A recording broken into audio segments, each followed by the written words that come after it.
Click the links for Odysee, Bit Chute, or support channel. Join, become a member. So Mark Millar comes in with a spicy hot take. He's nuking it. No, it's not actually not that spicy a take. It's a very, very reasonable, very milquetoast, normie take that should not be shocking to anyone. I remember him. He triggered the Twitter weirdos when he dared to come up with the idea that, maybe Twitter's not as important to sales as people think it is. And people are like, we'll now see some sources on that. It's like, yeah, but there's like a dozen people interacting. Okay, here's how Twitter works, is that there's a small percentage of very active people. It's like 20% do 80% of the tweets. And you break it down even further, it's like it's mostly single wine drinking cat moms who are doing about 90% of the activity on Twitter are these women who are just, angry, drinking wine, and they have one glove on and they're stroking their cat like some Dr. Evil type of thing. And comics is a little bit weirder because you take that same energy and you kick it up an order of magnitude with like a weird amount of narcissism. It's like, you guys write comics, let's dial it back a little bit. This isn't exactly, I don't know, you're not saving the world here. And what they do is they will block you if you follow Bounding into Comics, Bleeding Fool, a bunch of the other, anyone who's in a big name in CG. If you follow these people, it's like you get blocked. Like, I want to see what so-and-so is doing. You go, oh, I'm blocked. Yeah, in fact, he blocked like 50,000 people who follow all these other accounts. Like, aren't you guys concerned about losing potential sales? Because, I mean, what are the odds someone's going to pay for something if they go to your page and say, oh, you're blocked? Like, most people are going to take that personally. Comics Twitter is like, there's a collection of, someone said it was like the big names and then the orbiters. And as far as I can remember, there's like 100 big names in comics Twitter. And then there's like 100 social media people who kind of orbit around that. And of those comics people on the left, there's this pressure for them to say, oh yes, we're strongly anti-Comicsgate. And someone posted a picture of, who's that G.I. Joe guy, Hama, and because he said he didn't like Comicsgate, and then, I don't know, some idiot, some Andrew Fargo or Infamous came up underneath it and said, take that, Zach, take that. You get owned, you Chad incel. So he's not offended by that because he knows the guy doesn't understand the scenario. I was thinking, like, it's somebody who's they're so righteous about things they don't understand. It's like somebody saying, oh yeah, well, next year Lamborghini and Ferrari are going to win at NASCAR. And they're so proud of their take. And you look at them like, I don't think you understand. Those are two different racing series. They don't overlap like that. No. I know it. I know what's going to happen. And you're a bigot if you don't understand. It's like, there's no point in arguing with people. You just look around for someone who has a similar understanding. You look for eyeballs, and like you're both kind of nodding and rolling your head. You're like, okay, this person's just a crazy person. It's like, well, that's a lot of comics Twitter when they just, there's people, they had take a stand against Comicsgate. It's like, okay, but you're not backing it up with some concrete points as to what they've done to be so offensive. And every time you try to pin them down, it's like pinning down a cloud. They just deflect. And then finally someone will come up with something. They'll name somebody you've never heard of. And they go, oh, this person is a horrible person. Like, okay, well, who is he? Oh, he says he's associated with Comicsgate, but like he doesn't have a channel. He's not, I mean, that's like, that's as ephemeral as saying somebody's in the Democratic Party and they committed a felony, therefore all Democrats are bad. It's just freaking out of this world insane. My point is, there's a lot of people in this mainstream movement where they're pressured to parrot information they don't really believe or understand. They just parrot it, and they're the same people who came out like 2 years ago with a promise not to. This is coming from the mainstream comic people. A promise not to snuggle women in the industry. I can't say the R word on YouTube. And they're all, we're the men of mainstream comics. We need to sign this promissory thing where we promise not to abuse women in the industry. Are you guys saying that a piece of paper will keep you from abusing women? Is that all it took? Because that's genius if so. I mean, everyone should sign a paper that they promise not to abuse women. Is that really all it takes? Wait, are you guys saying that you were abusing women up until this point? Oh, well, people were having sex at conventions. So, like, consensually? Were they over 18? Was there, like chemical in, like, farm, like, roofies and drinks? Is that what you're... No, it's consensual adults. Consensual adults. Yeah, they go to a hotel. Well, people have been doing that for a long time. That's kind of, par for the course? Oh, yeah, but we need to stop it. Why would you need to stop that? Because people are getting their feelings hurt. Yeah, that's called just part of being in an adult relationship. Occasionally you get your feelings hurt. Occasionally you have a great time. You know, you're only young once. Where was I going with this? The mainstream comics people, like, they're just in this weird spiral of spurging out against Comicsgate and spurging out against themselves. And, like, it brings more attention to them. And there's, like, the USS Comicsgate ship. You know, it's a small ship. It's only a few $1 million, but it's sailing away. And, like, the mainstream comics people are just, like, they're aiming their cannon straight up and firing and hoping for the best. It's like, you guys are sinking, you're on fire, and you're headed towards the rocks, and you continue to spurg out. Anyway, my point is, mainstream Twitter in itself is kind of... I don't know, it feels like it's aging out or something. People are going to alternative, like TikTok, and even Gab and stuff like that is blowing up. So Twitter itself feels like the crowd is getting older, getting more like Facebook fuddy-duddy type of thing. I don't even have Facebook installed anymore. That is a cringe site. But the comics section, and even a lot of the pop culture entertainment, it's like, it's not as active as it used to be. So people are going somewhere else. I'm not exactly sure where's it going with this? Okay, so this spicy, no, can't focus. This spicy take from Mark Millar is not a spicy take. It's great. You know, actually, this reminds me a lot of Ironsides with the fantastic Ibe Canales, whose style I love. I see Chuck Dixon and Ibe Canales team up. I wish I had money to say, oh yeah, I'm gonna sketch out this idea and like hire Ibe Canales and Chuck Dixon to put it together. It's like, okay, here's your $37,000 check, get started on it. It's like, yeah, I don't have that kind of money. I wish I did. There'd be a lot of fun projects that would come out. Okay, so he's coming out. He's basically saying that too many chefs spoil the soup, which like shouldn't be shocking to anyone. What do you say? I think he used the phrase cultural stagnation, which is a pretty good way to put it. Twitter doesn't have the influence that Twitter users think it does for a lot of stuff that reflects to pop culture sales. For me, it feels like Twitter is not the place where you have a link to a project and you get somebody to go from that Twitter to that project to a sale. It's more that Twitter is good for a link to an Odysee video, a YouTube video, where you hear more about whatever project they're pushing. So it's like it's not the primary. And honestly, a lot of Twitter feels like sites have like energy behind them. So like Gab and Odysee right now are blowing up, where stuff like Minds had a chance to be something and they just never. Minds and Bit Chute, like they had a chance to. There was one time when they had a little bit of energy behind them and they could have come out and said what they were and what they were striving for, and they never did. So it's like things kind of passed them by. It's like people still use them, but it's not quite the same. Where Odysee and Gab right now are definitely have the energy behind them.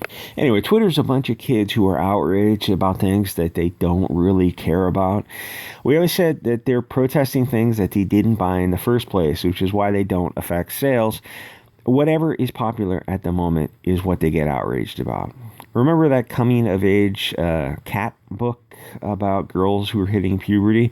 That is peak Chelsea something wrote that book. That is peak woke navel gazing. They got triggered only because only women bleed, essentially, is what they got triggered, without using too many hot words to the algorithm. It's like there's no way to write something in a comic book that hits every checklist. It's just the soup is going to taste like everyone had a hand in it, and it's just going to suck. It's like, yeah, we're going to put mango in the soup. It's tropical. It's like, but that's not what the soup is. You don't put mango with like cabbage. Anyway, too many cooks spoiling the soup. That is a pretty good analogy, because that's what a lot of this stuff feels like. You get what was the Renfamous comic that came out, Deadbeats or something? Somebody sent me that the digital file, and I read through some of it. It's like it's not even worth reading to roast. They want all this like BLT diversity stuff. How do I say this politely? It's inconsistent with sales. I mean, this POC BLT characters, for whatever reason, that's a very cool. It reminds me of like an '86 Batman comic, which I wish I hadn't loaned to my sister because I never got it back. She probably gave it away. The 86 graphic novel. Was it The Dark Knight Rises or Returns or something? I love that so much. Okay, what I meant was that there appears to be a lot of demand for it on Twitter. The Twitter kids say, like, I would buy the hell out of it. Shut up and take my money. It's like, yeah, it just never materializes. It just falls apart when it's time to actually buy their stupid Deadbeats project. It's like, yeah, okay, the first one got $50,000, but you had like 50 people on it or something. Or Kwanzaa's first comic gets like $100,000, but the second one drops down to 50. It's like, okay, that's okay, but you got to follow it up with a third one. You got to keep giving your audience something. It's like it's been a few years now. Anyway, Twitter might be good for like a left-wing project that starts like from the left wing, right from the start. Like I was thinking like a Taylor Swift new record that comes out. Maybe that would be where you'd market it, because it's like you already have kind of fans in the palm of your hand. But Twitter can't cancel Comicsgate if they never bought it in the first place. And the people like these anti-Comicsgate SJWs, they're just not going to have they're not going to have influence with people who buy Comicsgate, because Comicsgate people don't like to be told what to do. We don't want to be told what to do by cat ladies or by like 16-year-olds who just they just have no idea what they're talking about. It's the Ferrari and NASCAR thing, and I feel like a real idiot if you tell me that Ferrari actually put a bid for NASCAR. I have no idea. The thing is, these Twitter idiots, their support is soft and inconsistent. When they claim to love stuff like Birds of Prey, or what was that, Elizabeth Banks? She did a Charlie's Angels, and they claim to love it, and they say, "Oh, we need to get these people in theaters." It's like, I can't help but notice that women aren't going to those shows either. You're talking about men supporting you. We need to get men support. Well, why aren't women? Because it's an action film. Only men want to watch action films. Then here's a thought. Why don't you give the men what they want? Because it's like, you just sound like a fucking idiot when you just keep doing this circle jerk of like, we're marketing to men, but we're not giving men what they want. But women also aren't supporting it. But we're not blaming women for anything, because women don't have that agency. There's a lot of truth to that, because as I said before, men can drag a woman to a theater and she'll go for whatever reason, where women can't do the same. And I don't know why that is, but I've noticed that. It's like, we all know that's just the case. Unless it's something like Commando, a woman's not going to go see that, and I don't blame them. Anyway, so an example from like Comicsgate are two of my favorite examples are Iron Sights and Lone Star. Those are comics and stories that weren't politically incorrect, like they didn't set out to be, pseudo-edgy type of stuff, but they didn't pander to some checklist of some woke agenda. They felt like a guy sat down to write a fun story, then in fact wrote a simple, fun story. Modern comics and films, they would take those stories and they'd swap everything around. Instead of fighting like a Mexican drug cartel, you'd be fighting blonde, blue-eyed Aryans out of Austrian Central Casting. It is so lighthearted and frivolous, it will make your butthole hurt. My point is, Iron Sights and Lone Star is so good because they didn't try to pander to people who don't buy the stuff in the first place. It's just as simple as that. Just write a simple story well. That's actually hard enough, though it's not an impossible task by any means. Put a gun to my head or enough money, it's like, I think I could come up with something. No, we need to teach them a life lesson. Except we don't want life lessons from Bolshevik useful idiots who are just parroting material. It's like a lot of these Twitter idiots, these Bolsheviks, these Marxist kids, they're just repeating things that their teachers have told them, and then you ask them, like, hell, maybe, like, spend a day, go look at the source material, and then look at the rebuttal to the source material. And, like, after a few days of that, you won't be a communist anymore. You'll be something else. Maybe you don't know what you'll be exactly, but you know that there's quite a few flaws with what Professor...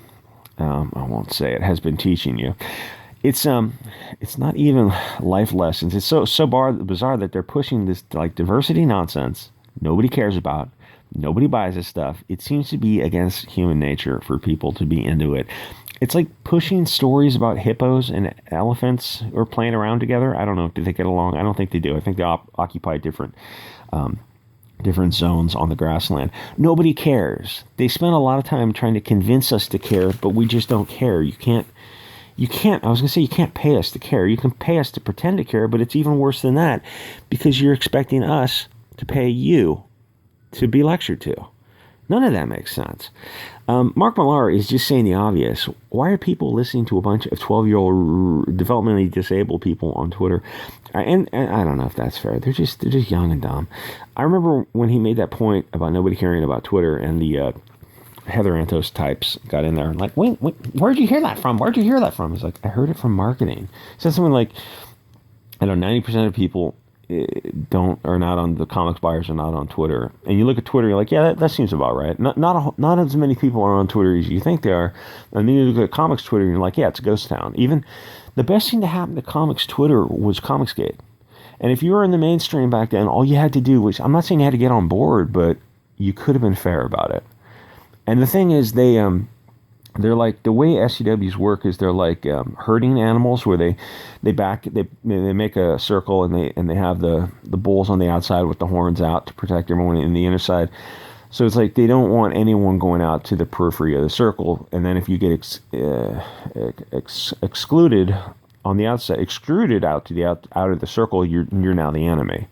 So if you had a Gail Simone, 2 years ago or a year ago, or even now, it comes up and goes, oh, maybe we misjudged Comicsgate. Well, now you could kind of do it. You could, because it's like enough time has passed. You could, it would take someone who's got like peak purse puppy privilege. I'm thinking like, and none of them would do it. It's like they would rather crowdfund Rent and say, oh, let's look at CG. What are you guys up to? What did we misunderstand you? Is it possible? Yeah, it's possible. You're not going to listen. How many mainstream people are in Comicsgate? A few dozen. Now, how many people have social media channels that are kind of associated with Comicsgate? Thousands, or at least hundreds have channels, and there's thousands of people who are in the audience. Are you saying they're all? Yeah, they're part of a hate group, but you labeled them a hate group, and without showing that they're a hate group. Well, there's some hateful members in it. Well, yeah, there are murderers and felons in Comicsgate as well as in anti-Comicsgate.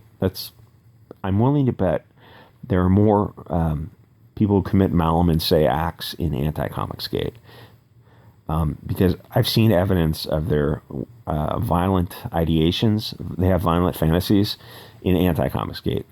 The anti-Comicsgate people when I was on Twitter, I saw 3 threats of deletions of Ethan Van Sciver. And